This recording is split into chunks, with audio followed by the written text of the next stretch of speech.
إنا جعلناه قرآنا عربيا لعلكم تعقلون۔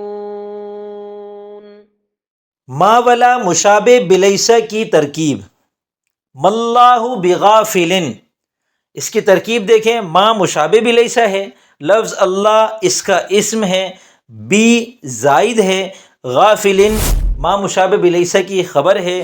ما مشابہ بلیسا اپنے اسم اور خبر سے مل کر جملہ اسمیہ خبریہ ہوا، اور اس کا ترجمہ ہے اللہ تعالی ہرگز بے خبر نہیں ہے۔ یہ تو ہو گئی ترکیب اور ترجمہ۔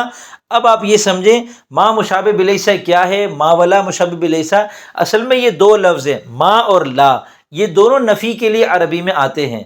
ہم نے علم الصرف کے اندر پڑھا کہ ماضی کے شروع میں ما آتا ہے، جیسے فعل اس نے کیا، ما فعل اس نے نہیں کیا، اور مضارع کے شروع میں نفی کے لیے لا آتا ہے، یفعل وہ کرتا ہے، لا یفعل وہ نہیں کرتا ہے۔ تو یہ ما اور لا دونوں کا ترجمہ ہوتا ہے نہیں۔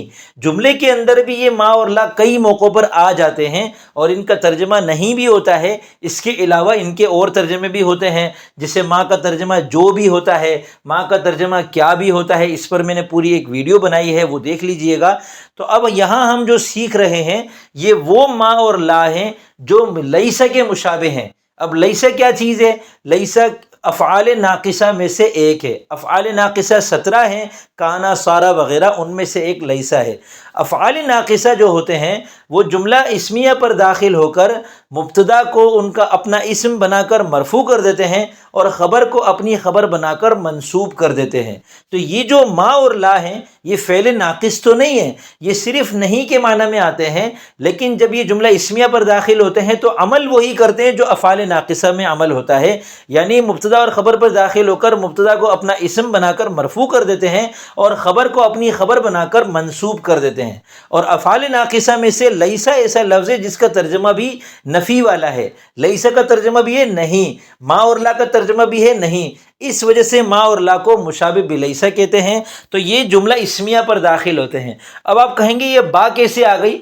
فی الحال اس با کو آپ ہٹا دیں تو یہ بنے گا ماللہ غافلا، ما مشابہ بلیسا، لفظ اللہ اس کا اسم ہے، مرفوع ہے، غافلا اس کی خبر ہے، منصوب ہے۔